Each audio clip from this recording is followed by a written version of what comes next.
जोर से आवाज खर्च कर लिया करो कि अगर गला बैठ जाए और सुबह कोई ये पूछ ले आपसे कि आवाज का क्या हुआ, तो कम से कम इशारे ही से सही ये तो कह के आ जाओ, आवाजों का नजराना मदीने वाले को दे के आ रहे। क्या बात है, सुभान अल्लाह। कम से कम इतना तो होना चाहिए। लेकिन बड़े अफसोस के साथ में एक बात कहूं, कहीं ना कहीं आज जो हम दरूद पढ़ने में कंजूसी करते या सुस्ती बरतते हैं, इसके जिम्मेदार भी हम ही लोग हैं। क्या बात। इसकी जिम्मेदारी आप आरएसएस को नहीं दे सकते, बजरंग दल को नहीं दे सकते, शिवसेना को नहीं दे सकते, किसी एक मखसूस जमात को नहीं दे सकते, किसी तंजीम को नहीं दे सकते। इसकी जिम्मेदारी मैं अगर दूंगा तो माँ बाप को दूंगा। बेशक, क्या बात। इसलिए कि बचपन से उन्होंने बच्चों को दुरूद का आदी नहीं बनाया। ये सबसे बड़ी कमी हमारी रही। हमारे घरों में पैदा होने वाला बच्चा किस्मत से मुसलमान होता है, मुकद्दर से हुजूर का आशिक हो जाता है, लेकिन नसीब यहां तक नहीं लाता कि वो हुजूर पे दुरूद पढ़ने का आदी भी हो जाए। क्यों? बहुत पहले एक बड़े साइंसदान ने एक तहकीक की थी कि इंसान जो बोलना सीखता है वो दाएं बाएं के लोगों से गुफ्तगू सुन के बोलना सीखता है। अगर किसी शख्स को पैदा होने के बाद किसी ऐसे मकान में बंद कर दिया जाए जहां किसी के बोलने की आवाज ना जाती हो, तो उसने कहा था अगर ये 100 साल का भी हो जाएगा तो गूंगा ही रहेगा। अगर 100 साल का भी हो जाएगा तो गूंगा रहेगा। गूंगा रहेगा। 100 साल का भी हो जाएगा तो गूंगा ही रहेगा। यानी कि अगर वो बोलना चाहता है तो उसे अहले जबान में रहना पड़ेगा। जबान अच्छी करनी है तो अहले अदब में रहना पड़ेगा। अगर उसकी बोली अच्छी चाहते हो तो अच्छी जबान वालों के बीच में उसको रखो ताकि उसकी जबान अच्छी हो जाए। अब यही रुक के मैं एक बात कहना चाहता हूं, मैंने बिला वजह माँ बाप को इसका जिम्मेदार नहीं ठहराया। कहीं ना कहीं हमसे चूक हुई है। हमारे बच्चे घर में पैदा होने के बाद 5 के नोट को भी पसंद करने लग जाते हैं, 10 के नोट से भी प्यार उन्हें हो जाता है, 100 का नोट भी उन्हें प्यारा हो जाता है, क्योंकि वो माँ बाप को पैसे संभालते हुए देखते हैं। 1 रुपया अगर गिर जाए बाप तोड़ के उठाता है, बच्चा देख लेता है। 10 का नोट बच्चा फाड़ दे, बाप थप्पड़ लगा देता है। बच्चा महसूस कर लेता है कि 10 के नोट की अहमियत है, 10 के नोट की कीमत है। मुझे बताओ तो सही, आखिरी से दुरूद की कदर क्यों नहीं आई? इसे मुस्तफा पे सलाम की अहमियत क्यों नहीं आई? जब आका का नाम आया तो इसके सीने में ताप पैदा क्यों नहीं हुई? क्यों नहीं उछलाई है? क्यों नहीं आवाज निकली इसकी? क्योंकि ये जानता है मैंने बाप को पैसे से प्यार करते देखा है, लेकिन तन्हाई में दुरूद पढ़ते नहीं देखा। मैंने बाप को बिल्डिंग की इमारत की बुलंदियों पे नाश करते देखा है, लेकिन कभी दुरूद की कसरत की बात करते नहीं देखा है। जिन बच्चों के सामने अमीरों के तस्करे होते हैं वो अमीर बनने के ख्वाब देखते हैं। जिन बच्चों के सामने वलियों के तस्करे होते हैं वो मुत्तकी बन जाया करते हैं। जिन बच्चों के सामने नबी के तस्करे होते हैं खुदा की कसम वो अल्लाह वाले बन जाया करते हैं।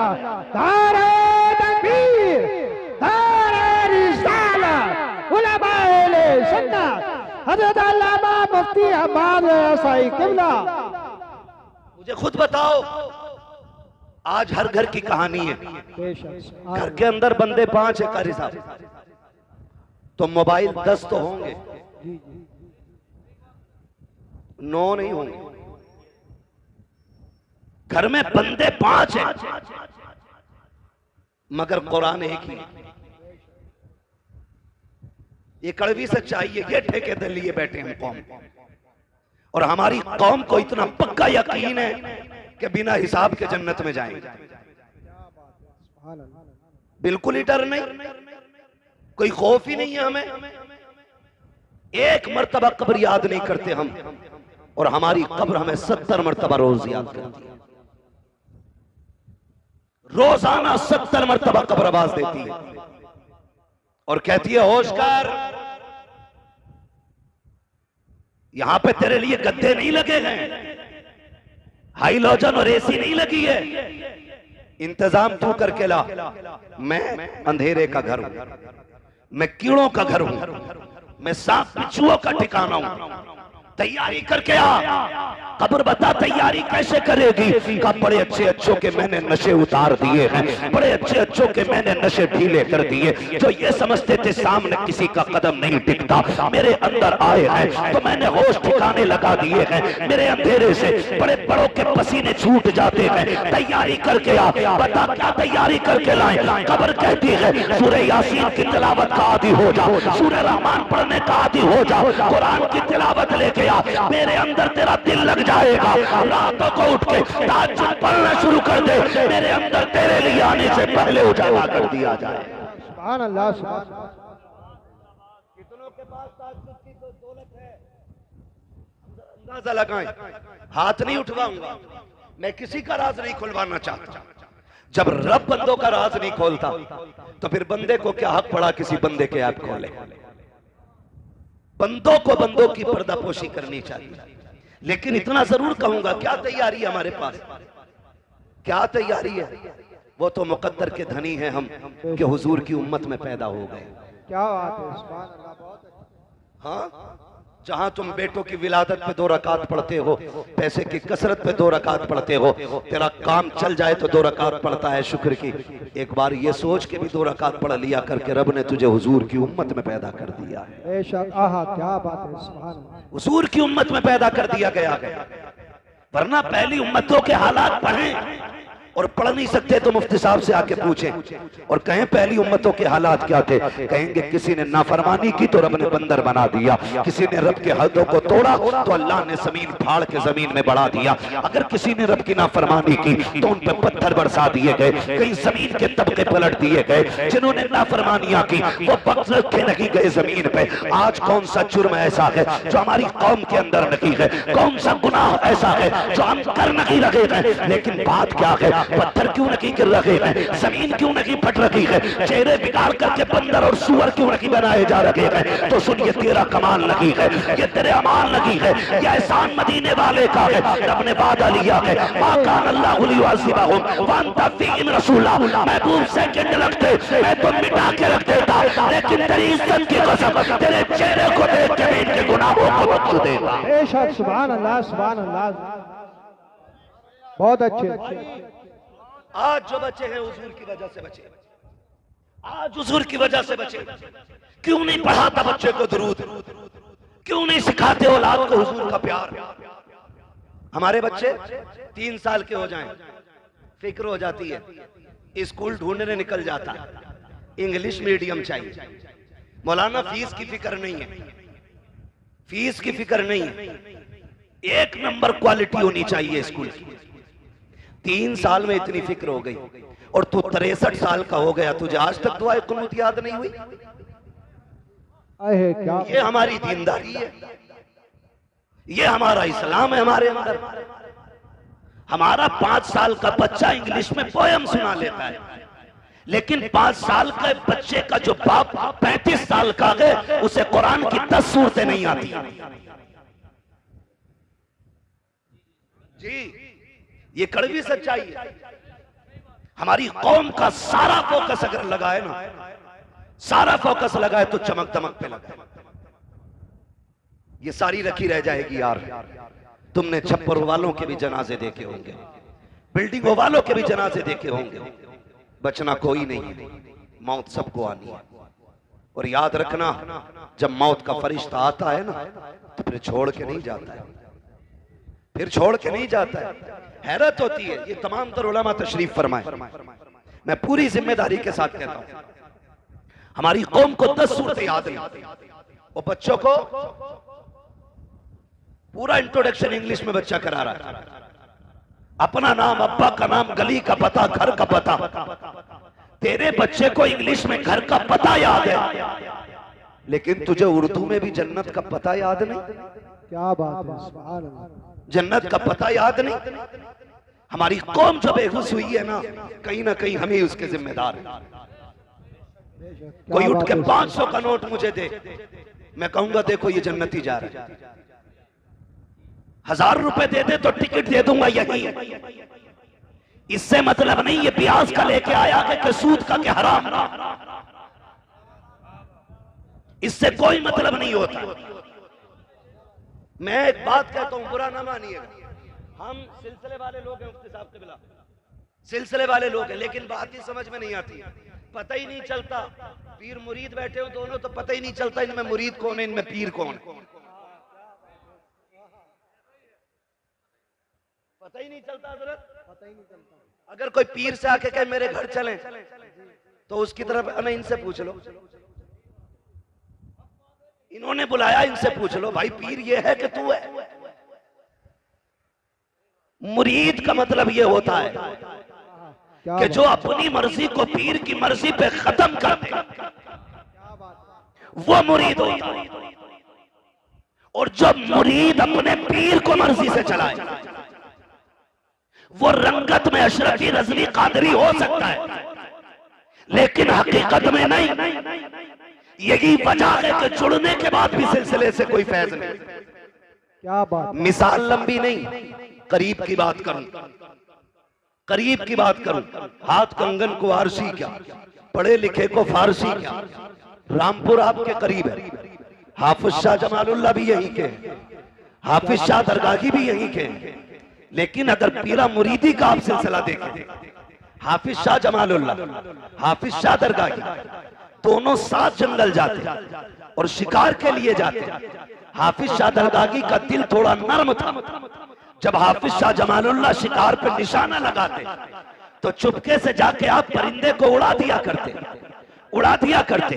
हजरत ने गौर किया कि जब निशाना लगाता हूं तभी क्यों उड़ता है, समझ गए इसमें दरगाही की चाल होगी। मोहब्बत से दरगैया कहते थे, दरगैया कह के आवाज देते थे। आगे बढ़े, परिंदा उड़ गया, आप फरमाते दरगैया का जी सरकार यही खड़ा रहे, ये कह के आप आगे गुजर गए, पलट के खानकाह में आ गए। 12 साल तक पलट के नहीं गए, 12 साल तक पलट के नहीं गए।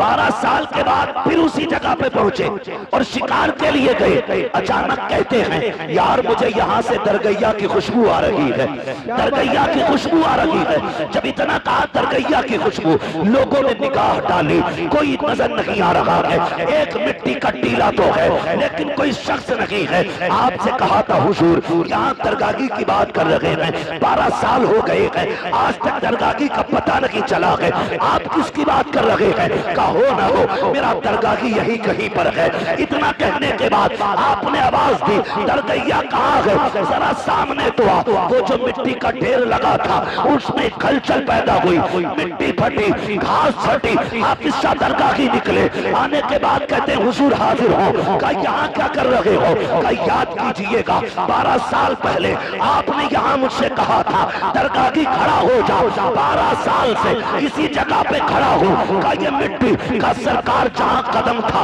वहीं पे रुका रखा, हवा चली, मिट्टी चिपकती गई, ढेर बनता गया, घास मुझ पे जमाई। कहते हैं अच्छा का फिर आया क्यों नहीं? का तेरी मर्जी से खड़ा हुआ था, तेरी मर्जी का इंतजार है। मैं कहना ये चाहता हूँ अगर रिश्ते ऐसे होते हैं तो अल्लाह वलियों में भी और शागिर्दों में भी मुरीदों में भी वो दर्जे अता फरमाता है कि जहाँ जहाँ हाफिज शाह जमालुल्लाह की बातें होती है वहाँ वहाँ हाफिज शाह दरगाही की बातें हुआ।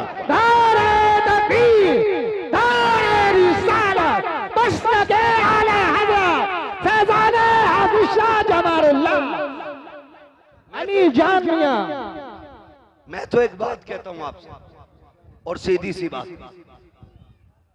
अली जान रहमतुल्लाह ताला अलैह, इनके नाम पे तुम कितनी भगोने बनाओ, क्या बात है, सुभान अल्लाह। नतीजा उस वक्त तक कुछ नहीं निकलेगा जब तक एक एक चावल हलाल का नहीं होगा।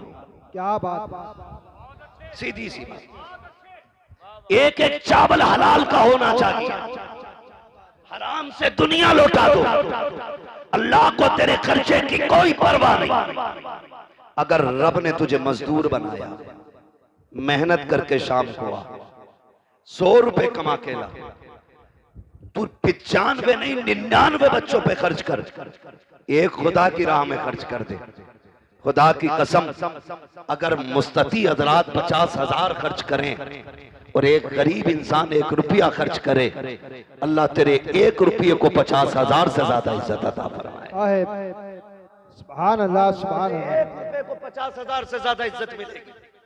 लेकिन गलती तो हमें नहीं की ना। पीर साहब भी ये सोचते हैं कि अगर कह दिया तो मुरीद नाराज हो जाए, कह दिया तो मुरीद नाराज हो जाए, मुरीद ऐसे ही सालाना फसलाना फितराना है, ऐसे ही पीर है। आके सो जा तो बेगैरत उठता ही नहीं। 8 दिन मुरीद ने कमरे में बंद कर रखा जी। 8 दिन 8 दिन कह रहा पीर साहब सब तुम्हारी दुआओं से चल लिया, जबकि पीर साहब खुद मुरीद के चंदे पे चल लिया।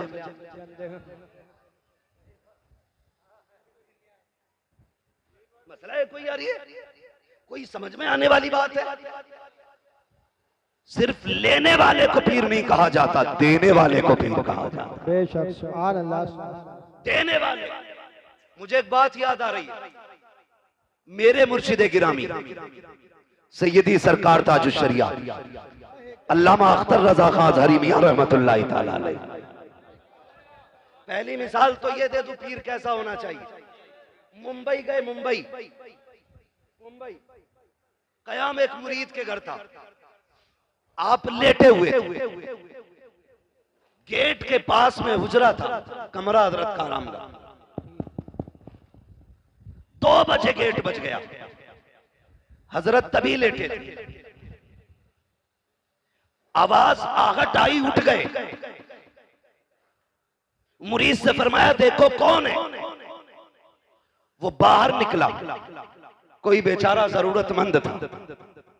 उसने कहा मुझे सरकार से मिलना है। मैंने जो बात कही वो याद रखी है। कुछ मुरीद पीर को अपने बाप की बपोती समझते। जब कहा मुझे हजरत से मिलना, उसने कहा जाओ जाओ सुबह आना, जाओ जाओ। समझ रहे ना आप लोग क्या कहा? सुबह आना। सारे बोले कब आना है?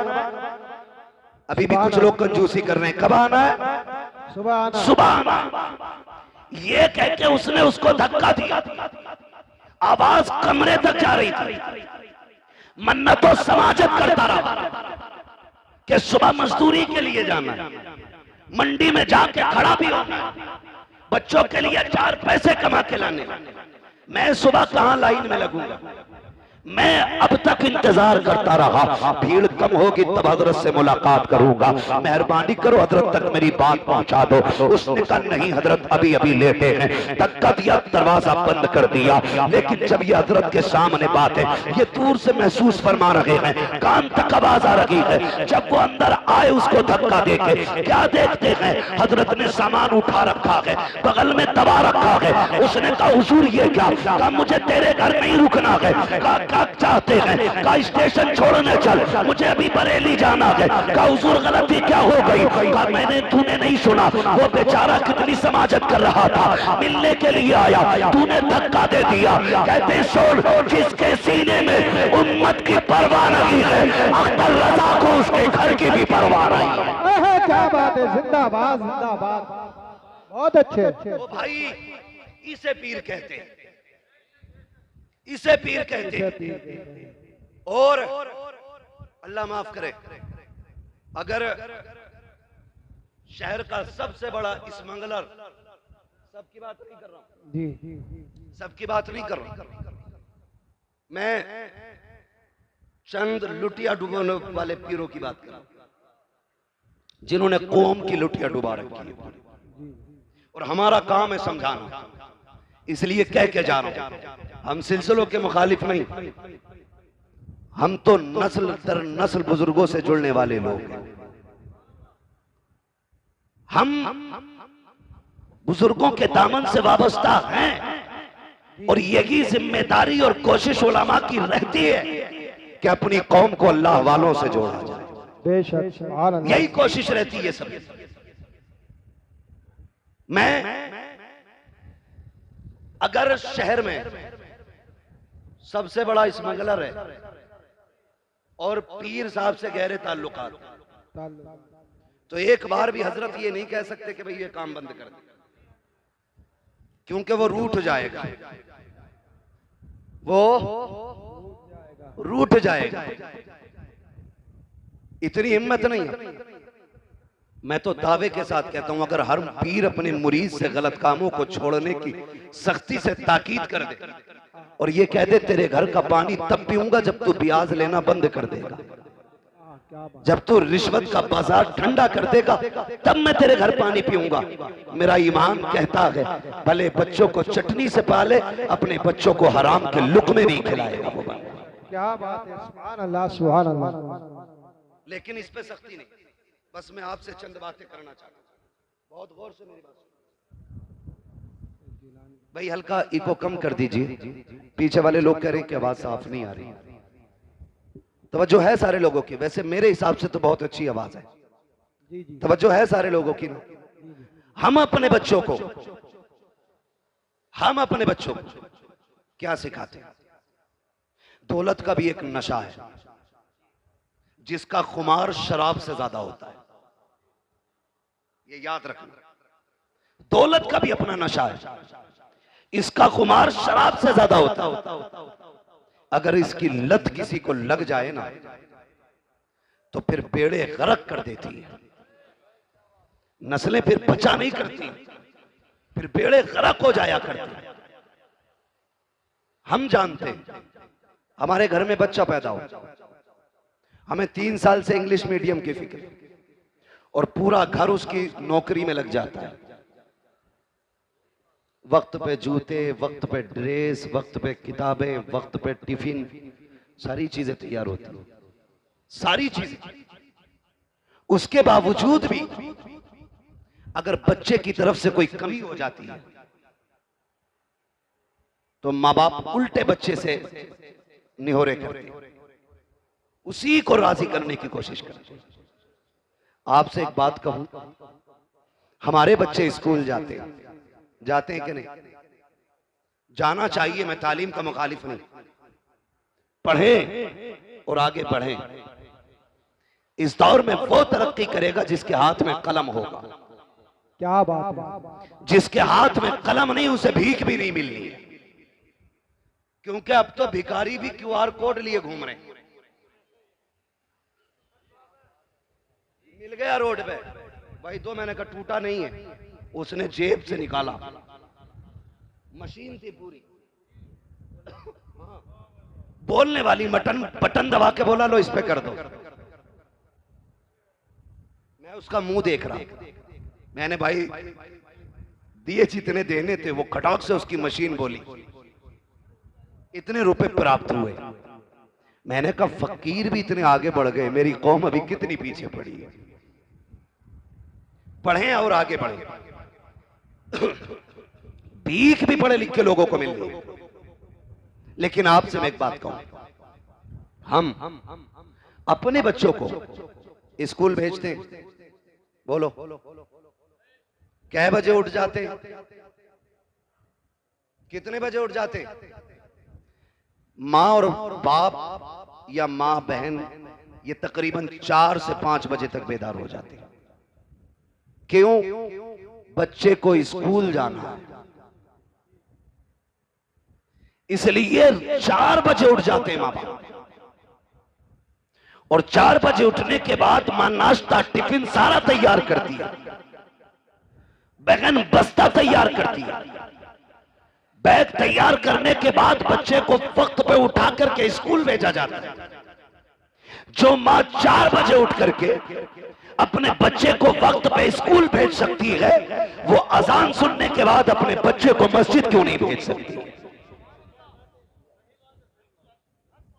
इसलिए 4 बजे उठ जाते हो कि अगर टाइम पे बच्चा नहीं गया तो टीचर नाराज हो जाएगा, इसलिए शहर में उठ जाया करो। अगर बच्चे को मस्जिद न भेजा खुदा नाराज हो जाएगा। असर में बच्चा नहीं गया खुदा नाराज हो जाएगा। मगरिब में बच्चा ना गया खुदा नाराज हो जाएगा। ईशा में बच्चा ना गया खुदा नाराज हो जाएगा। दावे के साथ कहता हूँ 5 वक्त 10 साल तक तुम बच्चे को मस्जिद भेजो, खुदा की कसम पूरा मुआशरा तुम्हें 5 वक्त मस्जिद में सजदे करते नजर आने लग जाएगा। ये माँ बाप की सबसे बड़ी गलती रही। तो उन्होंने बच्चों को मस्जिद नहीं भेजा। अगली बात सुने, कितना अजीब दौर है। मोबाइल मोबाइल सब पे बड़े बड़े, किसी पे जरूरत है, किसी पे बिला जरूरत है। ऐसे ही है ना। अब तो हाल ही हो गया। मैं कहता हूं कि हम वो खुशनसीब लोग थे कारी साहब जिन्हें मां की गोद मिल गई। हम रोते थे तो हमें मां गोद से लगाती, सीने से लगाती थी। आज बच्चा रोता है तो माएं सीने से नहीं लगाती, माएं सीने से नहीं लगाती। बच्चा रोया, मां ने गुनगुना बजाया, बहुत छोटा है तो वो ये सोचता है ये क्या दे दिया। थोड़ा समझदार है तो वो ये सोचता है ये क्या बज रहा है। और समझदार होता तो वो ये सोचता कैसे बज रहा है। ये फिक्र बच्चे की रहती है। मैं हर बाप से और हर मां से गुजारिश करूंगा, खुदारा जब बच्चे बचपन में रोया करें ना, इन्हें मोबाइल न दिया करो। इन्हें तुम्हारे सीने की ठंडक की जरूरत होती है, इन्हें कलेजे से लगा के प्यार दिया करो। वरना याद रखिए, आज ये कमजोर है, इनको तुम्हारे सीने की जरूरत है, तुम इन्हें गोद नहीं ले रहे हो। कल जब तुम कमजोर हो जाओगे, तुमको इनकी जरूरत होगी।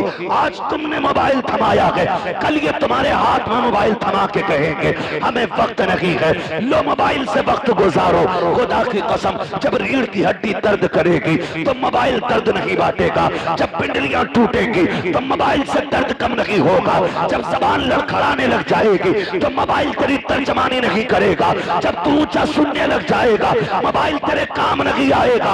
आज अपना वक्त बच्चों को दे दो ताकि बुढ़ापे में कह सको हमने तुम्हें सीने से लगा के पाला था, आज तुम सीने से लगा के हमें पालो। अगर मोबाइल दोगे, सीने से नहीं लगाओगे तो बच्चों का हक मार लगे हो। और दूसरा नुकसान ये होता है, जिन बच्चों को गाने सुना के पाला जाता है वो डांसर तो हो सकते हैं, शराबी भी हो सकते हैं, जुआरी भी हो सकते हैं, अय्याश भी हो सकते हैं, बदमाश भी हो सकते हैं, मुस्तफा के गुलाम नहीं हो सकते हैं, गुलाम नहीं हो सकते हैं। क्योंकि मैंने पहले कहा था जैसे माशरे में बच्चा रहता है वैसा बोला करता है। मैं कहूंगा जब बच्चे रोया करें, मोबाइल ना दो, उन्हें सीने से लगाओ और उन्हें लोरिया दो कि मोहम्मद से वफा, तूने तो हम तेरे हैं, ये जगह चीज है क्या, लोहो कलम तेरे। नारे तकबीर, नारे रिसालत, उलमाए अहले सुन्नत, मुफ्ती हम्माद रज़ा साहिब किबला और से अली जान मियां कॉन्फ्रेंस। नारे तकबीर, नारे रिसालत। बहुत लंबी बात हो जाएगी बेटे, मेरे जहन में जो है मुझे वही बात करने दे। अल्लाह जज़ाए खैर दे, फरमाइश ना करें मेरे भाई। मुझे चंद बातें जो जरूरी करनी है वो कर जाने दीजिए। अल्लाह आपको सलामत रखे, आपकी मोहब्बतों को सलामत रखे। तवज्जो है, चलूं आगे। नाराज हो गए आप लोग? जितने लोग नाराज हैं वो हाथ ना उठाएं और सारे कह दें या रसूल अल्लाह। अब भी लोग कश्मकश में हैं, समझ नहीं पाए जुमला।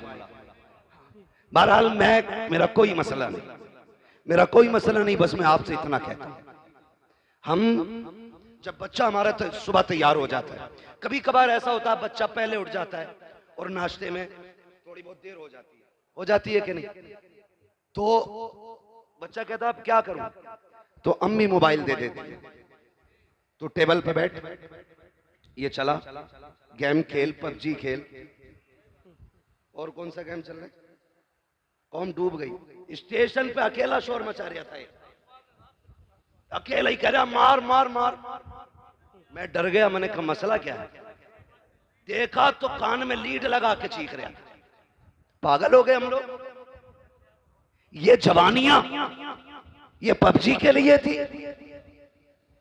ये रात को चौकों में बैठ करके 3-3 बजे तक मार मार की सदाएं लगाने के लिए थी। मैं पूछना चाहता हूं इस जवानी को बर्बाद क्यों कर रहे हैं। ये जवानियां बड़े काम की हैं। आज बच्चा 18 नहीं 25 साल का हो जाओ, अम्मा कहती मेरा तो मुन्ना ही है, अभी गलती करके आता, बाप कहता सुनो आज ये शिकायत मिली है, कहती बच्चा है समझदार हो जाएगा। और कई लोग तो इतने गैर मुनासिब मशवरे देते हैं अल्लाह उनके मशवरों को मुकम्मल कर दे। कहते हैं जो ना समझो उसकी शादी कर दो, कि जब कंधे पे जुआ आएगा तो खुद सीधा चलेगा। पता ये चलता मुफ्ती साहब अपना तो बेड़ा गर्क था ही था, दूसरे की बेटी का भी बेड़ा गर्क कर दिया। ये सही कह रहा हूं। कई लोगों की जिंदगी बर्बाद हो गई अधूरे मशवरों की बुनियाद पर। कह रहा जुआ रख दो सिर पे, कतई सीधा चलेगा। और जब जुआ रखा तो ऐसी गर्दन डाली उसने कि फिर जो 2-4 दाने चुग रहा था वो भी नहीं रहा, खत्म। ऐसे ही लोग कह रहे कंधे पे जुआ रख दो। हमने बड़े बड़े अच्छे सीधे होते देखे, 25 साल का हो गया, अम्मा कह रही है भी बालक है। तारीख का ये वर्क पलट, जो सबसे पहले सिंध की धरती पे नौजवान आया था, जिसे दुनिया मोहम्मद बिन कासिम कहती है, वो 35 साल का नहीं, वो 17 साल का जवान था। 17 साल का जवान। कितने होते हैं 17 साल भाई? अभी 17 साल में हमारा हाई स्कूल कर रहा, हाई स्कूल, और इसे भी जूतों के फीते बांधने नहीं आए। 17 साल में कुर्सी पे बैठ के अम्मी से जूते बंधवा रहा है। वो 17 साल का मोहम्मद बिन कासिम जब समंदरों का सीना चीर करके सिंध की धरती पे आया, कुछ तो ये देख रहे थे ये कर क्या सकता है, और जब पलट के जा रहा था तो सब कह रहे थे ये क्या क्या करके जा रहा है, ये क्या क्या करके जा रहा है। और अभी 25 साल में कह रहे हैं हमारा लल्ला छोटा है, इसे आता ही क्या है, तेरा लल्ला 10 साल का नहीं 28 साल का हो गया है, इसे कुछ नहीं आता है। पूछ मोहम्मद बिन कासिम से 16-17 साल में रब ने कौन सी जहानत अता की थी, किस माशरे में रह के पले थे वो लोग। क्या पबजी का दौर था, मोबाइल का दौर था? नहीं, खुदा की कसम वो तलवारों की खनक का दौर था, वो ढालों की धमक का दौर था, वो जवानों के बाजुओं की ताकत का दौर था। आज एसी में रह के पलने वाला बच्चा कौन सा परचम लहराएगा, सिवाय पबजी के कुछ नहीं आता है। उनकी माओ ने दूध पिलाया था तो ये कह के पिलाया था ये जिंदगी भी नबी के लिए है, पूरी कायनात नबी के लिए है। आज हम शौक से पढ़ते हैं, शौक से सुनते हैं, ताज शरिया का कलाम है, ताज शरिया का कलाम है। क्यों भूल जाते हो उनका दिया हुआ सबक? कितनी प्यारी बात कही थी उन्होंने। कहा था जिंदगी ये नहीं है किसी के लिए, जिंदगी है नबी की, नबी के लिए। अख्तर कादरी खुल्द में चल दिया, खुल्द वागे हरे कादरी के। नारे तकबीर, हाँ बुलंद आवाज से बोलो, डरो मत तो किसी चीज से। नारे तकबीर, नारे रिसालत, फैज़ाने आला हज़रत, मसलके आला हज़रत, फैज़ाने दादो सरिया, मोहम्मद रसूल, मोहम्मद रसूल, स्वार की सरजमीन, नारे तकबीर, सुभान अल्लाह, सुभान अल्लाह। ईमान ताजा कर दिया।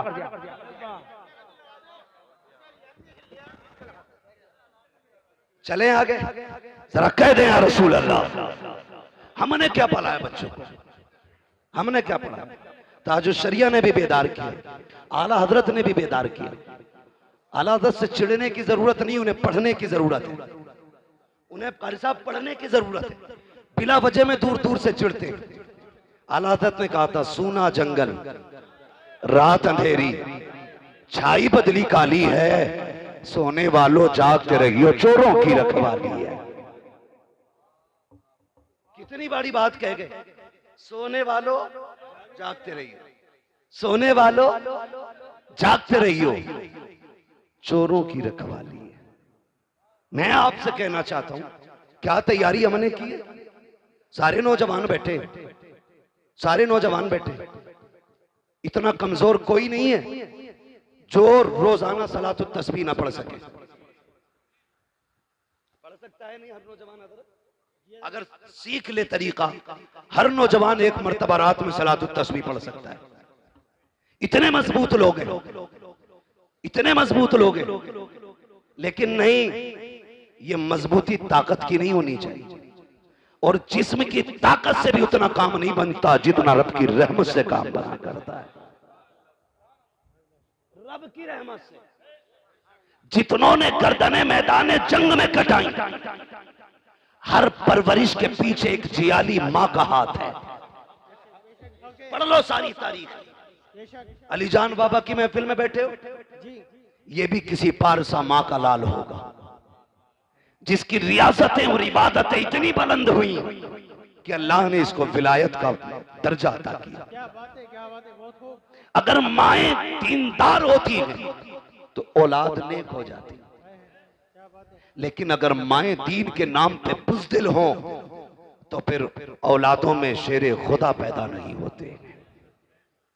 ये याद रखिए, औलादों में फिर बहादुर पैदा नहीं होती। इसलिए माओं का बहादुर होना जरूरी है, और बहादुरी से मतलब है माओं का दीनदार होना जरूरी है। जो किचन में मोबाइल बजा के आटा गूंद रही है,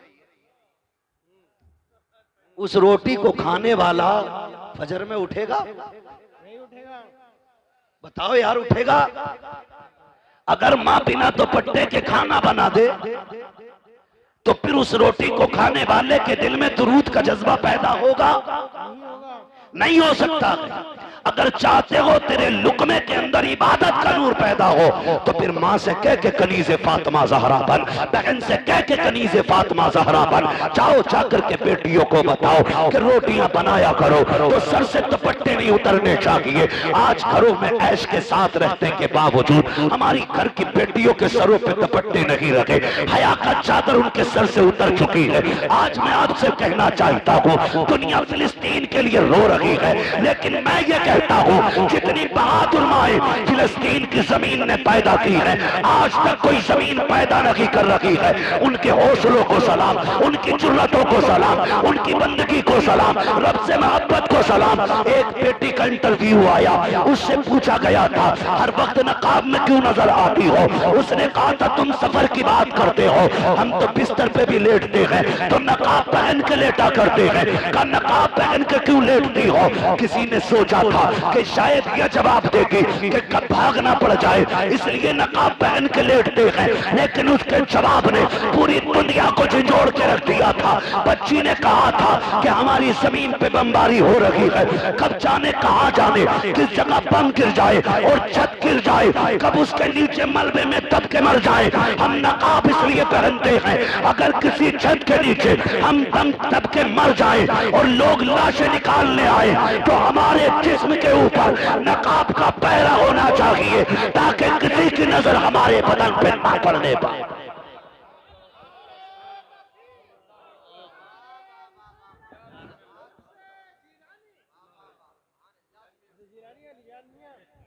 तवज्जो है ना आप लोगों की? खुदा की कसम, ये गैरत वाली माएं हैं तो फिर लाल भी कैसे गैरत वाले पैदा हो रहे हैं। यहाँ तो 6 फीट का हो, 58 इंच का सीना हो, हाँ, और उससे कहते जा मस्जिद में चिराग जलाइए। कह रहा भैया पता रात को 2 बजे जिन्नाम है, मैं ना जाऊंगा। बड़ी मजबूत रिवायत है इनके याद। हाँ, रात को जिन्नात मस्जिद में जरूर आते हैं इसके लिए। कह रहे कतई नहीं जाऊंगा, जिन्नात आ जाऊंगा। कद कितना है? 6 फीट। सीना कितना है? 58 इंच। 56 किसी वजह से नहीं कह रहा हूं, 58 इंच सीना, कद 6 फीट, कद 6 फीट। अच्छा खासा लहीम शहीम, चिराग जलाते तो कह रहा जिन्ना में। ये इसका नजरिया है। उन माओं के लालों को देखो, उम्र 6 साल है, कद 1.5 फीट है, छोटे छोटे हाथ हैं, खा नहीं पा रहे हैं, बोनिया दूध की हाथों में है, हाथ में दूध का फीडर लेकर के बड़े बड़े बहादुरों के आगे AK-47 लिए दुश्मन सामने खड़े हैं। किसी के हाथ में बम है, किसी के हाथ में गन है, लेकिन उन माओं के लालों को सलाम करो।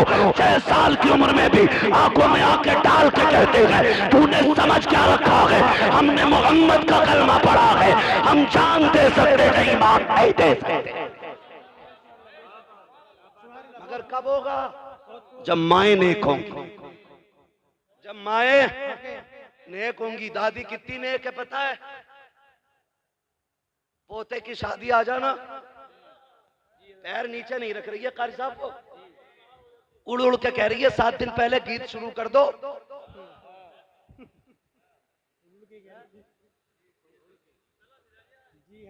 कह रही है गीत शुरू कर दो, कब करोगे?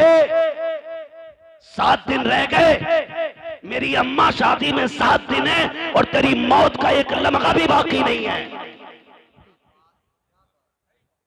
ये तो पता है कि बारात 7 दिन बाद जाएगी, लेकिन अगली सांस की गारंटी नौजवानों है गारंटी? सारे बोले है गारंटी? नहीं गारंटी ना। हुए नाम वर बे निशा कैसे कैसे, जमी खा गई आसमां कैसे कैसे।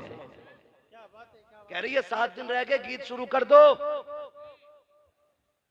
लड़का अगर हाफिज जी ढाल लिया तो कह रही है कि मैयत बनवागा क्या घर की? और ढोलक में मीरे महफिल बन के बैठती है। हाँ, बारी लगा रही है, अब तू गा, अब तू गा। और जब परमल बट रहे तो कह रहे हैं पहले दादी को दो। सेव कहते परवल खीले ना, खीले ना, पहले दादी को दो। क्यों? कि इसका सबसे बड़ा कारनामा, गलत नहीं कह रहा हूं मैं, सबसे बड़ा कारनामा है। कभी कभी रातों में गांवों से गुजरना होता है, चंद नौजवान लड़कियों के साथ, एक बूढ़ी साथ होती है। 3 बजे 2 बजे दौड़ती चली जा रही है, लड़कियों से आगे अम्मा जा रही है। पूछो क्या मामला है? ये किधर से आ रहे हैं? का आज गांव में गीत चल रहे थे, अम्मा वहीं से आ रही है। छोटी नाली हो या बड़ी नाली, ऐसे कूदती जा रही है जैसे हिरन जा रहा है दौड़ता हुआ। ये जो दौड़ के जा रही है, अगर इस अम्मा से कहो कि चल उठ के मुसल्ले पे नमाज पढ़ ले, गैरत कहती घुटने काम नहीं कर रहे हैं। कुरान पढ़ ले, कहती है टिपता नहीं है मुझे। रात के अंधेरे में बिना चराग के तुझे नालियां टिप जाती है। दौड़ करके आधा किलोमीटर तू कीले लेने चली जाती है। वो गैरत कर, तूने मदीने वाले का कलमा पढ़ा है। कहावत ये है कि मुंह में दांत नहीं, पेट में आग नहीं, मरने का वक्त आ गया है। एक पैर छिलके पर है, दूसरा कब्र में है। कब जाने मौत का पैगाम आ जाए। ए मेरी माँ मुसल्ला बिछा ले, रब को मना ले, पूरी जिंदगी गुनाह किए गए, आज रो के रब को दिखा दे। खुदा की कसम कब्रिस्तान में जा, दफन हो जा, रब को राजी करके जा। अगर बत्ती की जरूरत नहीं है, तेरी कब्र से मुझको अंबर की खुशबू आनी शुरू हो जाए। टाइम कम है, मेरा वक्त हो चला है, मैं बहुत कम वक्त में पूरी बात कर लूं अपनी। तवज्जो है सारे लोगों की? ये है दीनदारी हमारी, ये है दीनदारी। और अल्लाह सलामत रखे इन उलमा को। ये हर शादी पे लड़ते हैं किसी ना किसी से, कभी मेहर को लेकर लड़ जाते हैं, कभी निकाह पढ़ाने के पैसे को लेकर लड़ जाते हैं। इनकी गलती यह है कि ये 5000 मांग लेते हैं और ये शराफत से 5000 मांगते हैं। हमारी कौम उसे देती है 50,000 जो नंगा हो के ढोलक बजाने आता है। बुरा मत मानिएगा, ये कड़वी सच्चाई है। डीजे वाले को 20 दे दें, अगर पैसे वाला तो कह रहा तो नाचने वाली भी लाना। महफिल में रंग आना चाहिए, रंग। इतनी लठियां चलेंगी मरने के बाद कि सारे रंग तेरे कब्र में नजर आएंगे। मैं देखो जी, मुझे चापलूसी नहीं आती है, मैं तुम्हें झूठी सच्ची बातें कह के और राजी करके नहीं जा रहा हूं। मैं आईना को दिखाऊंगा दाग चेहरे के, जिसे खराब लगे सामने से हट जाए। हाँ, सीधी सी बात है। वो भाई तो करते क्या, दे दबा दब ढोल बज रहा, दे दबा दब, रुक थोड़ी रहा डीजे। पहले देखो हो क्या गया, पानी बिल्कुल मर गया, गैरत का बचा ही नहीं। आंखों के हया का पानी खत्म हो गया। पहले जब बेटियां रुखसत होती थी ना, ये सफेद बालों वाले लोग ना मेरी बात की तस्दीक करेंगे अगर याद रहा होगा इन्हें तो, वरना इस जमाने ने क्या क्या भुला दिया है। जब बेटियां रुखसत होती थी 8 दिन पहले बाप रोना शुरू कर देता था। 3 दिन से मां खाना नहीं खाती थी, भाइयों की आंखें सुर्ख रहती थी रोते रोते। बाप कभी खेत में बैठ के रो रहा है, कभी बैठक बंद करके रो रहा है, कभी रात के सन्नाटे में मुंह पे कपड़ा डाल के रो रहा है। कोई कहता था क्यों रो रहा है, कहता था जिसे 22 साल सीने से लगा के पाला, आज वो बेटी जाने वाली है जो मुझे आते जाते टोका करती थी, आज मेरी लख्ते जिगर जाने वाली है। यार मैं इसलिए रो रहा हूं, कल मेरी बेटी चली जाएगी, 1000 मेहमान होंगे, आंगन खाली नजर आएगा, उसके बगैर घर उजड़ा उजड़ा नजर आएगा। ये सोचकर बाप 8 दिन से रोया करता था।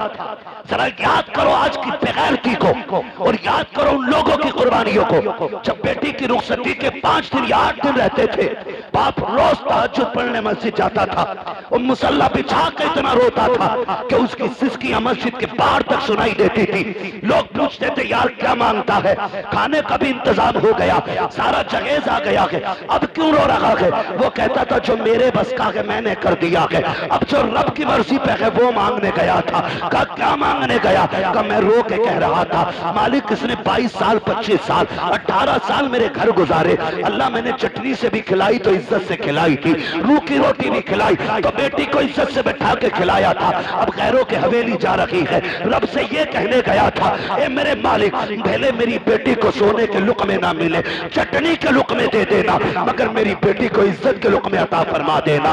मैं रो के बेटी के लिए इज्जत के लुक़मे मांगता रहा।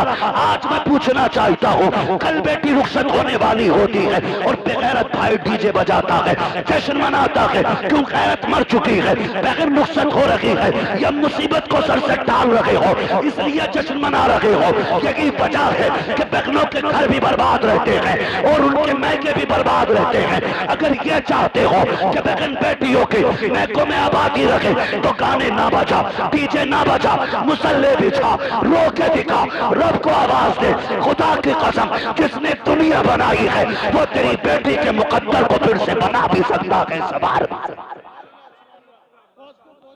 शर्म आनी चाहिए हमारी। फिलिस्तीन में बम गिरते रहे, मेरी कौम डीजे पे नाचती रही, बच्चों के हाथ पैर कटते रहे, मेरी कौम डीजों पे नाचती रही। कौन सा मुंह दिखाएंगे हम हुजूर को? मुझे भी तो बताओ ना। अगर किसी फिलिस्तीनी ने आका की कलाई पकड़ के ये कह दिया ना हुजूर हम तो पानी पानी को तरस रहे थे और ये शराब के नशे में डूबे हुए थे, खुदा की कसम कोई बचाने वाला नसीब नहीं होगा, कोई नहीं होगा बचाने वाला नसीब। वो फिलिस्तीन का भूखा बच्चा जिसको एक रोटी मिली और न जाने कितने दिन के बाद मिली थी, वो रोटी को देख के इतना खुश हो रहा था छोटा सा बच्चा कि लोग 10 लाख की फ्री मिलने वाली गड्डी को देख के इतना खुश नहीं होंगे। किस कमाल की उसकी भूख थी कि वो एक रोटी के लिए इतना उछल उछल के मुस्कुरा रहा था, हंस रहा था, कभी चूमता था कभी सीने से लगाता था। क्या भूख थी उसकी। अब मुझे रुक के जरा बताओ, फिलिस्तीन के लोग तो एक एक रोटी को तरस जाएं, एक एक घूंट पानी को तरस जाएं, और मेरी कौम बारातों में जाकर के गैर के फ्री के खाने को डोंगे के डोंगे टेबल के नीचे फेंके। कौन से मुंह से हुजूर का सामना करोगे? किस मुंह से कब्र में जाके आका से कहोगे कि प्यास लगी है या शफाअत चाहिए? ओ भाई याद रखो, मेरे इमाम ने कहा था आज ले उनकी पनाह, आज मदद मांग उनसे, कल न मानेंगे कयामत में अगर मान गया। माशाल्लाह सुभान अल्लाह। भाई अगर अल्लाह ने दिया है तो शुक्र अदा करो, और शुक्र का मतलब यह है कि 1 रुपया, 1 रोटी, 1 लुकमा चावल का 1 दाना भी जाये न करना, जाये मत करना।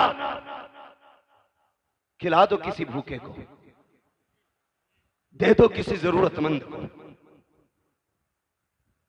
हालात हमारी कौम के बहुत ज्यादा बिगड़ते जा रहे।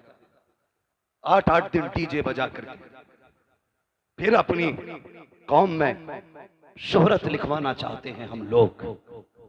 मेरा तो सीधा सा सवाल है, कारी साहब अगर किसी से ये कहा जाए ना डीजे क्यों बजाया था, कह रहा लड़के नहीं माने।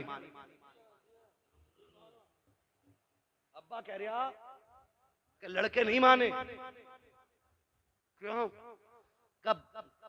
कह रहे थे शादी एक ही बार हो अब्बा, शादी के 3 बार चांसेस और भी हैं, है ना? एक वक्त में 4 निकाह बंदा कर सकता है, लेकिन जिंदगी एक ही बार मिलनी है। अगर तुझे लग रहा है शादी एक बार हो रही है तो मौत भी एक ही बार आनी है। कह रहे बालक ना माने, अब्बा से पूछो रिश्ता अपनी मर्जी से किया या लल्ला ने ठोक बजा के कर लिया? कह रहे ना, उसमें तो हम गए थे।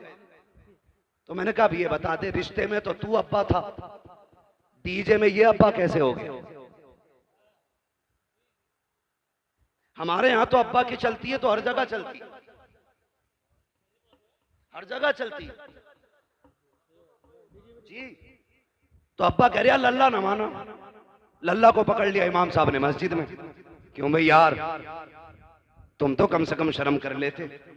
तो लल्ला अपने सिर की उसके सर पे डाल लिया। कह रहा बताऊं, मैं तो मना कर रहा था, लेकिन मेरा वो दोस्त ना गुड्डू, वो कह रहा बस खाली तू हाँ कह दे, खर्चा सारा मेरा। तो सुनो गुड्डू पप्पू के यारो, इस गुड्डू पप्पू का हाथ पकड़ कब्रिस्तान लेके चल, कुछ और नहीं कहना है। एक कब्र के पास बैठा और उससे इतना पूछ के मेरे साथ यहां लेटेगा, यहां लेटेगा मेरे साथ, आएगा इस अंधेरे में? जाहिर है जवाब क्या होगा? क्या जवाब होगा? नहीं आऊंगा। यही होगा ना कि नहीं आना, यहां तुझे अकेला आना है। तो सीधी बात कहते, अगर यहां अकेला आना है तो फिर हिसाब भी मुझे ही देना होगा। कहा हाँ। तो फिर कहते जब हिसाब मुझे देना है तो मेरे गुनाहों में तू इजाफा क्यों कर रहा है? सीधी सी बात। मेरे भाई नौजवानों, बदलो अपने आप, जिंदगी के उसूल बदलो, अपने रवैये बदलो, तौर तरीके बदलो, सच्चे मुसलमान बनो, पक्के मुसलमान बनो। और शादियों का मिजाज ऐसा हो, सेहरा तेरे सर पे बदा हो, नात मदीने वाले की होनी चाहिए। दूल्हा तू बना हो, सेहरा हुजूर का पढ़ा जाना चाहिए, ताकि दुनिया देख के कह दे ये बेगैरतों की बारात नहीं है, ये गैरत वालों की बारात जा रही है। सुभान अल्लाह, गैरत वालों की बारात जा रही है। तो याद रख, जरूरी नहीं है जनाजों में भीड़ हो जाए, जरूरी नहीं है। और बाराती, अल्लाह माफ करे, कहीं कहीं तो इतने बुरे फंस जहां समधी कहता है जब तक बारात पूरी ना चढ़ जाए रोटी मत खिलाइयो।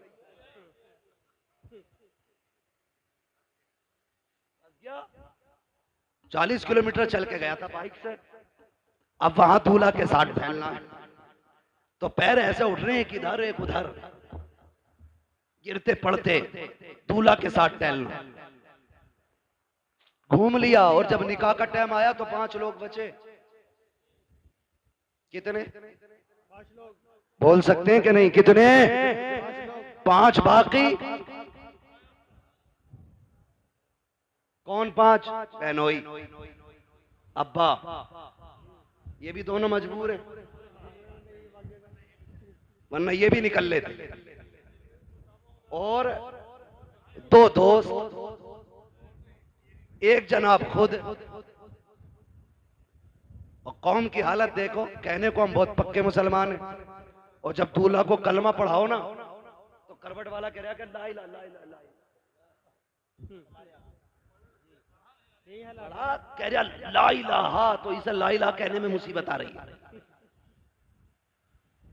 इल्लल्लाह पे जाके इसकी सांसें टूटती है। करवट वाला कह रहा इल्लल्लाह, आरे मार रहा हो, किस्सा को वो भी कह रहा है इल्लल्लाह, वो भी रूठ जाता। और कई तो बैठे इसलिए रहते हैं कि यार इसे जरा इमाम साहब के साथ कलमे कहलवा देंगे वरना फंस जाएगा। हमारी कौम को कलमे तक याद नहीं है, और तीजे में मस्जिद में पहुंच जाए तो चनों के ढेर, दबा दब गिरा रहा, जरा सी देर में चने खत्म। वो भाई मुसलमान बनो, मुसलमान किरदार अच्छे करो, अखलाक अच्छे करो, अखलाक, हुजूर के दिए हुए पैगामात याद रखो। तारीख में बहुत बड़ा नाम सलाहुद्दीन अय्यूबी का है। कौन सलाहुद्दीन अय्यूबी? ये वो है कि जब बैतुल मुकद्दस मुल्क शाम में काफिरों का कब्जा हुआ और मुसलमानों का कत्लेआम किया गया। 70,000 एक दिन में मुसलमान काटे गए। सड़कों पे खून का आलम यह था कि घोड़ों के पैर फिसल लगे थे चलते हुए। इतना खून फिलिस्तीन में बहा था मुसलमानों का।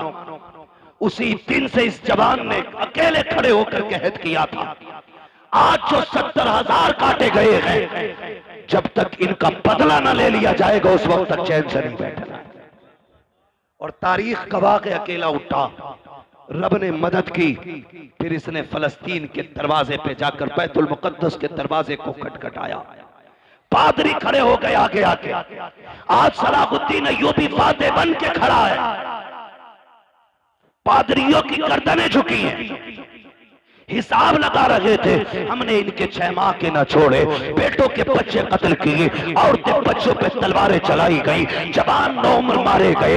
ये तो आज एक को ढूंढ ढूंढ के कत्ल करेंगे। सारे लोगों की गर्दनें झुकी हुई थी, सब सलाहुद्दीन अय्यूबी का चेहरा देख रहे थे।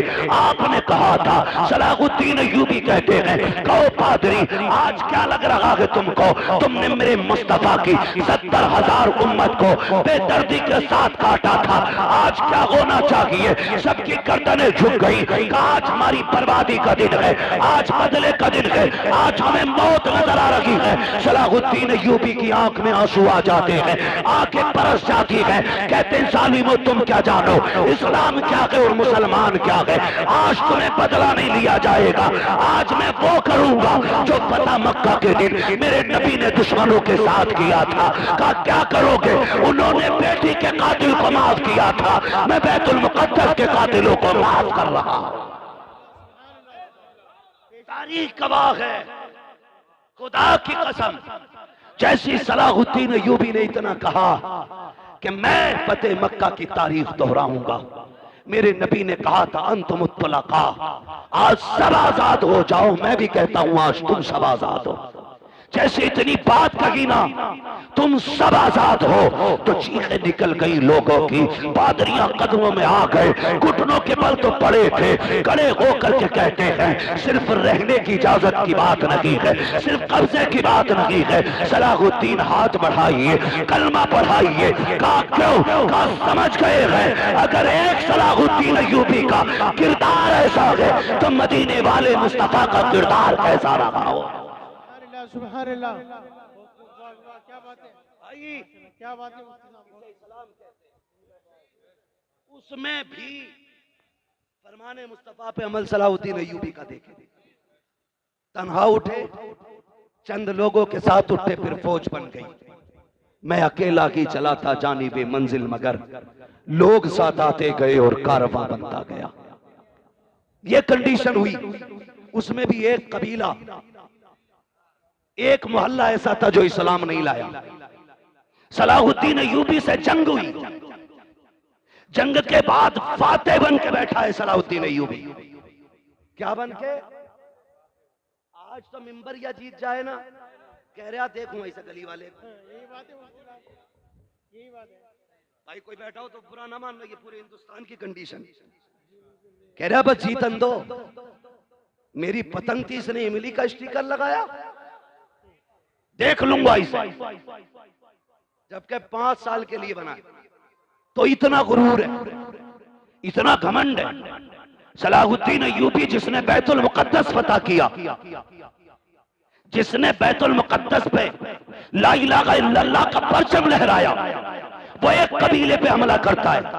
यानी कि हमला अपनी तरफ से नहीं, उस कबीले की फौज आई, आमने सामने टकराव हुआ। जब फातेह हुए सलाहुद्दीन अय्यूबी, एक खातून दौड़ती हुई आई। उसने कहा, सलाहुद्दीन तू तो फातेह है ना, तूने कब्जा किया हमारी बस्ती पे। कहा क्या बात है? कहा मेरे 4 बच्चे, इस जंग की भागम भाग में ना मेरे बच्चे गायब हो गए। अपनी फौज से कह के ढूंढ के लाए। इतना सुना, जुब्बा संभाला, साफा अमामा सर पे रखा, तलवार लटकाई, घोड़े पे बैठने लगे। खातून ने कहा तू किधर चला? कहने लगे मां तेरे बच्चे ढूंढ के ला ले। औरत मुसलमान नहीं थी, कलमा पढ़ने वाली नहीं थी, कहा मां तेरे बच्चे ढूंढ के लाने। ये कह के घोड़े को निकाला, चले गए। सुबह से शाम हो गई, बस्तियां छान डाली, गलियां छान डाली, चलते चलते थक जाते हैं, जंगलों को छान डाला, एक दरख्त के नीचे पहुंचे। शाम के वक्त में 4 बच्चों को सहमे हुए पाया, डरे बच्चों को लिया, अपनी सवारी पर बैठाया, अपने खेमे में आए। माँ बैठी हुई थी, कहा माँ बता यही तेरे बच्चे कह के नहीं? उसने कहा सलाहुद्दीन ये तो बता दे तू खुद क्यों गया था? कहा मेरे नबी का फरमान मुझे याद है कि अगर जंग भी हो तो उसूल याद रहने चाहिए। बीमारों पे हमला नहीं करना है, कमजोरों को नहीं मारना है, निहत्तों पे तलवार नहीं उठानी है, बच्चों और औरतों को नहीं मारना है। कहा माँ जब तू मेरी न्याय में आ गई, अब तेरी जिम्मेदारी मेरे सर आ गई थी। इतना सुना, औरत कदमों में कहने लगी सलाहुद्दीन अब अपना बना ले, कलमा पढ़ा दे। जिसका फरमान इतना मीठा है उसका अपना किरदार कितना प्यारा रहा हो। सुभान अल्लाह, सुभान अल्लाह। वो अंधेरा की भला था कि कदम राह पे थे, रोशनी लाई है मंजिल से बहुत दूर हमें। नौजवानों आज भी हम अल्लाह के वली हो सकते हैं, लेकिन शर्त यह कि किसी ने इमाम गजाली से कहा था दुआएं कब मकबूल होती हैं, तो आपने 2 बातें कही थी। इन दोनों बातों को याद रखना और पल्ले बांध लेना। बता दूं, इमाम गजाली से किसी ने कहा दुआ कब और कैसे मकबूल होती? फरमाने लगे 2 काम कर लो दुआएं कबूल होने लग जाएंगी। कहा क्या? कहने लगे जब भी बोलना सच बोलना, और जब भी खाना हलाल खाना। झूठ छोड़ दो, हराम खाना छोड़ दो, फिर हाथ उठने में देर होगी, अल्लाह कबूलियत में देर नहीं फरमाएगा। करेंगे इंशाअल्लाह ऐसा? हलाल रोजी खाएंगे इंशाअल्लाह। ऐसा बंदा जो सूद ब्याज या हराम का बिजनेस करके रोटी खिला रहा है, उसके दरवाजे का पानी भी मत पीना, पानी भी मत पीना। कारी साहब, दमिश्क की जामा मस्जिद के दरवाजे पे एक छोटा सा बच्चा जूतियां नमाजियों की साइड करता था। आधे जूते इधर कर देता था, आधे जूते इधर कर देता था। एक दिन जब लोगों ने उसको रोका और पूछा ये क्या करता है, ये क्या करता है? आधी जूती इधर कर देता, आधी इधर कर देता है। उसने कहा मैं बांट देता हूं। छोटा बच्चा था 8-9 साल का। कहा क्या बांट देता है? उसने कहा मैं नेक लोगों के जूते अलग कर देता हूं, गुनाहगारों के जूते अलग कर देता हूं। उम्र कितनी? 8-9 साल उम्र का बच्चा। समझ कितनी? जूते देख के बता देता है कि ये जन्नती का जूता है या जहन्नमी का जूता है। जूते अलग का क्या करता है? का मैं जूते बांट देता हूं। किधर? का जो ये दाहिनी तरफ होते हैं ये जन्नतियों के जूते होते हैं, और जो बाईं तरफ होते ये गुनाहगारों के जूते होते। लोग कहने लगे इसमें इतनी समझ कहां से आ गई? एक शख्स खड़ा था, कहा आज की रात इसे मेरा मेहमान बना दो, आज की रात इसे मेरा। अभी आप देखेंगे पीरे तरीकत रहबरे राहे शरीयत शहजादे आला हजरत, हाँ हुजूर हसन मियां साहिब क़िबला दामज़िल्लहुल आली, सज्जादा नशीन खानकाह रज़विया बरेली शरीफ। आप देखेंगे आला हजरत के बेटे का चेहरा। मैं भी कभी कभी देखता हूं तो सोचता हूं, मैं सोचता हूं अगर नस्लों में इतना हुस्न है तो आला हजरत पे कितना हुस्न रहा होगा। आप देखेंगे उनके बेटे का चेहरा, शराफत, परहेजगारी, दीनदारी, हक्कानियत सारी देखने को मिलेंगी भी आप। और जब वो आ जाए ना उस वक्त मुझे कहना ना पड़े, पहले बतौर मशवरा कह दे रहा हूं आपसे, जो किसी से मुरीद ना हो ना, आला हजरत के बेटे के हाथ में हाथ दे देना। आला हजरत के बेटे के हाथ में हाथ दे देना, क्योंकि आला हजरत ने कहा था तुझसे दर, दर से सग, सग से मुझको निस्बत, मेरी गर्दन में भी है दूर का डोरा तेरा, मेरी गर्दन में भी है दूर का। और जब ये डोरा होना है तो फिर इस निशानी के जो सग हैं नहीं मारे जाते। हश्र तक मेरे गले में रहे पट्टा तेरा, हश्र तक मेरे गले में रहे पट्टा तेरा।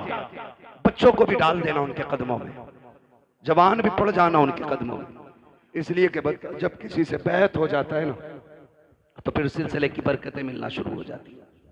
तो देखेंगे आप एक अच्छी नस्ल का अच्छा शहजादा आने वाला है।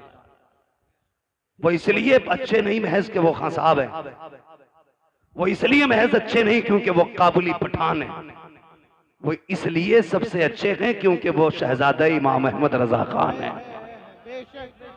इसलिए अच्छे हैं। उनको देखेंगे आप, बैठे रहिएगा इंशाल्लाह आने वाले। बस मैं बात समेटने लगा हूं, मेरे बाद महफिल की कार्रवाई जारी रहेगी। कहा कि ये बच्चा आधे जूते इधर कर देता, आधे इधर, इसमें ये फिरासत कहां से आई? तो एक ने कहा कि आज इसे मेरा मेहमान बना दो। ले गया वो, अगले दिन बच्चे को लाके वहीं छोड़ दिया। अब जब बच्चा जूते उठा रहा है तो अब जूते समझ में नहीं आ रहे बच्चे के। अब कभी इन जूतों को उठा के इधर करता है, कभी इधर के उठा के इधर करता है। सारे सर पकड़ के बैठ जाते हैं कि कई दिन से मुसलसल जूतों का ये एक दूसरे से इम्तियाज करने के बाद अलग-अलग रखता था, आज क्या हो गया है, ये जूते क्यों नहीं पहचान रहा है? तो उसने कहा मैं ये बताना चाहता हूँ, अब तक जो जूते पहचान रहा था, इबादत इस पे फर्ज नहीं थी, रोजा इस पे फर्ज नहीं था, सजदे इस पे फर्ज नहीं थे, लेकिन ये तहारत, ये पाकीज़गी, इसके निगाहों को रब ने इसलिए अता की थी कि ये तस्बीह के साथ साथ हलाल के लुक़मे खाया करता था। आज शाम में इसे लेके गया, मैंने वो खाना खिलाया जिस खाने के अनाज से ज़कात नहीं दी गई थी, एक दिन का खाना खिलाया है, आंखों से ये तहारत ले ली गई है। एक दिन अगर खा ले आंखों से बसीरत चली जाती है। और मेरे भाई अगर एक दिन के खाने से नूर चला जाता है तो रोज खाने से ईमान का हाल क्या होगा? इसलिए हलाल खाया करो ताकि सो तो हुजूर दिखाई दे, कब्र में पहुंचो तब भी मदीने वाले का जलवा नजर आ। ऐसी जिंदगी गुजारो। या अय्युहल्लज़ीना आमनू उदखुलू फिस्सिल्मि काफ़ा, ईमान वालों पूरे पूरे इस्लाम में दाखिल हो जाओ। ऐसे इस्लाम में दाखिल हो जाओ तुम्हारी वज़ा क़ता ज़ाहिर बातिन सारा इस्लाम वाला होना चाहिए। लोग देख के पहचान ले मुसलमान जा रहा है, देख के पहचान ले, फिर मरो, फिर मरने का भी मजा है। हम डरते इसलिए कि मौत से कि हमारी आखिरत की तैयारी कोई नहीं है, आखिरत की तैयारी हमारी कोई नहीं है, इसलिए डरते हैं। वरना जिन सहाबा की तैयारियां थी या जिन वलियों की तैयारियां थी, खुदा की कसम बढ़ बढ़ के गर्दनें कटाया करते थे, बढ़ बढ़ के गर्दनें कटाया करते थे। उन्हें मालूम था मौत आने की देर है, जन्नत के दरवाजे खुले नजर आ रहे हैं। आज तैयारी कोई नहीं, पक्का पता कुटाई होनी है, सब जानता किसकी मैंड काटी है, सब पता किसके पैसे मारे। अब आखिरी टाइम रो रहा है। ओ मेरे भाई, खुदारा जिंदगी अच्छी गुजारो और ऐसी जिंदगी गुजारो कि जब कफन में लेटो और तुम्हारा जनाजा चले तो बताने की जरूरत न पड़े बंदा कैसा था, कौन था। तेरे जनाजे की खुशबू उछल उछल के कहे लहद में इश्क रुखे शह का दाग लेके चले, अंधेरी रात सुनी थी चराग लेके चले, तेरे गुलामों का नक्शे कदम है रागे खुदा, वो क्या भटक सके जो ये सुराग लेके चले। आज ना ये उर्स है हुजूर अली जान रहमतुल्लाहि तआला अलैह का, इनकी जिंदगियां कुरान और नमाजों में गुजरी, इसलिए रब ने मरने के बाद भी, इंतकाल के बाद भी इनके मजार पे मेले लगा रखे हैं। हम दुनिया में अकेले हो जाते हैं, ये विसाल के बाद भी भीड़ में रहा करते हैं। अगर चाहते हो तुम भी जन्नती बनो तो फिर जिंदगी दीन इस्लाम के मुताबिक, जितने भी नाजायज रस्में और फालतू खर्चे हैं सारे बंद करो, उन पैसों को उठा करके तालीम पे लगाओ। बच्चों को इल्म दीन भी दो, इल्म दुनिया भी दो, ताकि इल्म दीन हो तो ईमान बचा रहे और इल्म दुनिया हो तो अपनी दुनिया भी बची रहे। दोनों चीजों की जरूरत है। बस हमारे डॉक्टर साहब ने ये महफिल सजाई। अल्लाह ताला इनकी कोशिशों काविशों को बारगाह में कबूल मकबूल फरमाए। हम सब की हाज़िरी अल्लाह रब्बुल इज़्ज़त साहिब मज़ार की बारगाह में कबूल फरमाए। कोई ये ना सोचे उर्स में आया था करामतें बयान नहीं की। करामतों से ज़्यादा ज़रूरी है आज इस्लाह अमल का होना। अगर अमल नेक हो जाएंगे, अमल अच्छे हो जाएंगे तो करामतें तुम्हारे वजूद में पैदा हो जाएंगी। आप अगर नेक हो जाओगे तो करामतें सुनने नहीं, करामतें दिखाने लग जाओगे। इसलिए मैंने सारी बातें अमल से की हैं, इसलिए कि अमल अच्छा होता है तो बंदा भी अच्छा हो जाता है, अमल खराब होता है तो फिर अच्छा खासा 6 फीट का बंदा भी खराब हो जाता है। बस जो हुए अगलात उनका माफ फरमाए रब्बे कायनात। जिंदगी ने दिया साथ, फिर होगी मुलाकात। चमन रहा नात पढ़वा लीजिए 10 मिनट। मैं इतना थका हूं 10-11 दिन के सफर के बाद। आप तो मुझे जानते, मुझे कोई वो नहीं होता, मैं थक गया हूं इतना ज्यादा कि मुझे बोलने में भी अब तकलीफ हो रही है। कार साहब मेरी बात सुन लें। इस बीच में ना नात सुन लो थोड़ी। नात पढ़ने वाले लोग रुकने बस। मेरे भाई मेरी एक बात है ना एक बात मेरी, प्लीज मेरी बात सुन। अच्छा बैठ जाइए, बैठ जाइए। अल्लाह आपका सलामत रखे। फरमाइशें काफी बढ़ जाया करें।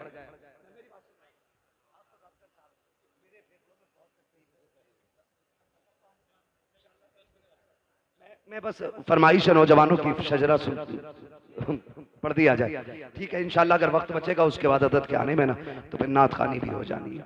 किसी का मौका लग जाएगा, बहुत सारे उलमा बैठे हैं, ठीक है। इंशाल्लाह किसी ना किसी से फिर हुजूर के 2-4 नात के शेर सुन लेंगे। अभी तंग ना करें जरा, सारे कह दें या रसूल अल्लाह। देखिए अभी आप इतनी इसरार से शजरे को कह रहे थे और सुनने के लिए ऐसा लग रहा है कि आप सो रहे हैं। अगर वाकई सुनना चाहते हैं तो सारे जरा बोलें सुभान अल्लाह। ये आगे वाले लोग जो है ना जिम्मेदारी थोड़ी समझा करें। हाँ, डिस्प्ले अच्छी होती है तो माल अच्छा लगता है, और डिस्प्ले खराब हो ना तो फिर कंपनियां ही भाग जाती हैं। तो जो सामने बैठे ज्यादा जिम्मेदारी आपकी, और अल्लाह का शुक्र है सारे ही जवान बैठे। और अगर माँ ने इस नियत से दूध पिलाया है ना कि बेटे जिंदगी हुजूर के लिए है, तो फिर कोई बंदा खामोश नहीं रहेगा। जब मैं हाथ का इशारा करूं तो आपको क्या बोलना है? बहुत कम दूध पिया है भाई, जोर से बोले जरा सुभान अल्लाह, सुभान अल्लाह, और जोर से। देखो मैंने आपसे बीच में नहीं कहलवाया, क्यों? हालांकि अच्छी बात है, कहते रहो, नेकी मिलती है। मैंने इसलिए भी नहीं कहलवाया कि मुझे गैरत आती है सुभान अल्लाह कहने के लिए भी प्रेशर डाला जाए। अल्लाह की तस्बीह हर बंदे को बयान करनी चाहिए। पत्थर, कंकर, कीड़े मकोड़े सारे बयान करते, हम क्यों नहीं करते? करनी चाहिए कि नहीं तस्बीह बयान? करते रहना चाहिए। जरा बोल दें सुभान अल्लाह। अब एक बात सुन ले, जब मेरा हाथ उठेगा ना, मैं पहले बता दूं इसलिए कहलवा रहा हूं अब आपसे, क्योंकि जब मैं थक जाऊंगा, लंबी सांस लेनी होगी, तब मैं आपको हाथ का इशारा करूंगा। आप सुभान अल्लाह कहोगे, उसी सुभान अल्लाह की भीड़ में मुझे सांस लेने का मौका मिल जाएगा। सच्ची बात है। आप सुभान अल्लाह कहोगे, नेकियां मिलेंगी, अल्लाह राजी होगा तो फिर मुझे भी मिल जाएंगी। अब जरा बोल दे सुभान अल्लाह, सुभान अल्लाह। क्या बात है भाई? आपकी फरमाइश पूरी नहीं हुई, माजरत चाहता हूं। मैं सबकी अलग अलग फरमाइश तो पूरी नहीं कर सकता, ठीक है, लेकिन नाराज ना हो, दिल शिकस्ता ना करें। अल्लाह चाहेगा कभी फिर मुलाकात होगी, वक्त मिल जाए तो फिर कर लिया जाएगा। जरा सारे बोल दे सुभान अल्लाह। सुभान अल्लाह। आदम के बेटे शीश, बीच वाले लोग ना ये मेरी जमात के भी लग रहे हैं कुछ लोग, ठीक है जी। और जो कैमरा लगा के बैठे हैं, आप भी हुजूर के आशिक हैं, आप भी सुभान अल्लाह कह सकते हैं जी, है ना? आप भी सुभान अल्लाह कह सकते हैं, सबको नेकियां मिलती है। बोले जरा सारे सुभान अल्लाह। आदम के बेटे शीश, शीश के बेटे यानस, यानस के बेटे कैनान, कैनान के बेटे मैलाइल, मैलाइल के बेटे ब्यारत, ब्यारत के बेटे इदरीस, इदरीस के बेटे मुतवश्शिक, मुतवश्शिक के बेटे लबकने के नाम, लबकने के नाम के बेटे नूह, नूह के बेटे शाम, शाम के बेटे जुल्हाल, जुल्हाल के बेटे शाले, शाले के बेटे आबिर, आबिर के बेटे दाता, दादा के बेटे रावा, रावा के बेटे सारू, सारू के बेटे नाखुन, नाखुन के बेटे तारिक, तारिक के बेटे इब्राहिम खलीलुल्लाह, इब्राहिम खलीलुल्लाह के बेटे इस्माइल ज़बीहुल्लाह।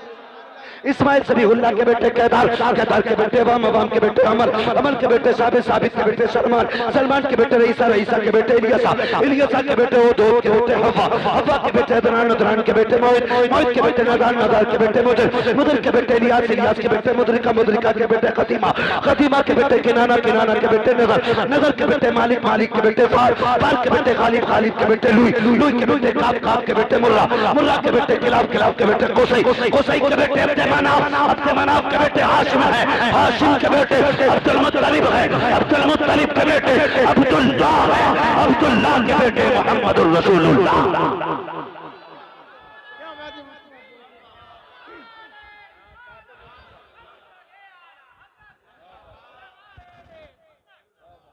बस जो हुए अगला तुमको माफ फरमाए रब्बे कायनात।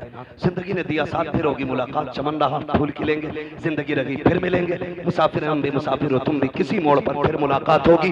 फकीरान आए सदा कर चले, सदा खुश रहो ये दुआ कर चले। सारे लोग कलमा शरीफ पढ़ लीजिए, ला इलाहा।